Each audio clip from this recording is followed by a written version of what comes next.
Good morning and Merry Christmas. This message has nothing to do with Christmas, but Merry Christmas since it is Christmas. And I hope you're with your family having fun and doing what we do on Christmas Day. But I wanted to just do a quick little video because I was talking to a few people who have been together for a very long time.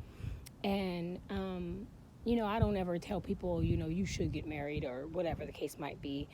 But many people will say they don't want to get married because they are afraid of what could happen after they get married. They say, as soon as you get married, everything falls apart. Or we're fine now. There's no need for us to get married. We don't need the piece of paper. We don't need that. We know that we love each other. And there's so many things that fly up in your mind about marriage, of course, especially if you haven't had the example in your life. Or a good example of marriage in your life. But I wanted to say that it is important to know it's not about the piece of paper. You're right, the piece of paper does nothing. It's just another piece of paper. But it's the blessing. It's the blessing of the covenant. It's the blessing of the obedience. It's the blessing of God that you desire so much. People walk around and talk about how they know God is blessing them. They want God to move by His Spirit, and we want God to bless us, and God is so amazing, and then they're living in sin and they don't want to get married. They're like, I don't need to do that. But if you truly want the blessing of being with somebody as God has said for us to do, then you need to get married. You cannot possibly think that living together, sleeping together, producing all this out of wedlock is okay. I truly think that people don't feel that it's okay, but it's a scary place to go. It's a scary place to roam. Now I have committed to you, and we have signed these papers, and now if you leave, then what? And many people say that. What happens when they leave? Why are you already thinking about them leaving? Like you haven't even committed to each other, but you're already thinking about leaving. So that tells me already that there's some trust issues, that something's going on deeper within that you honestly don't feel you could make it.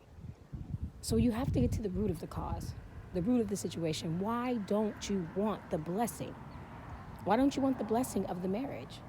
Why are you so afraid? So at that time, you have to look at yourself individually. Are you whole? Are you two whole individuals? Are you two half individuals trying to come together to make a whole? That doesn't make sense.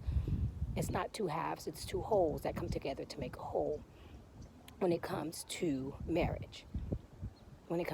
So I encourage you to just think about it as we are with family members, as we are with loved ones, as we are doing the whole festivities of this day, and you look into that woman's eyes or you look into that man's eyes and you realize we don't have the blessing of the Lord. I don't care how good it looks. I don't care how good it seems. You do not.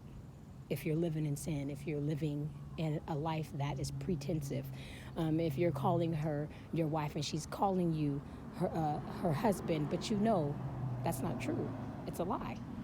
So I encourage you, just think about it. I'm not telling you what to do. Of course, if you don't believe in God, then it don't matter. But if you do, if you truly believe that Jesus Christ is your Lord and Savior, and you are desiring a life a good life, a wholesome life, a life of righteousness, a life of holiness, then I need you to think about that, because the true blessing comes when you create the covenant of marriage under the Lord. So have a blessed day.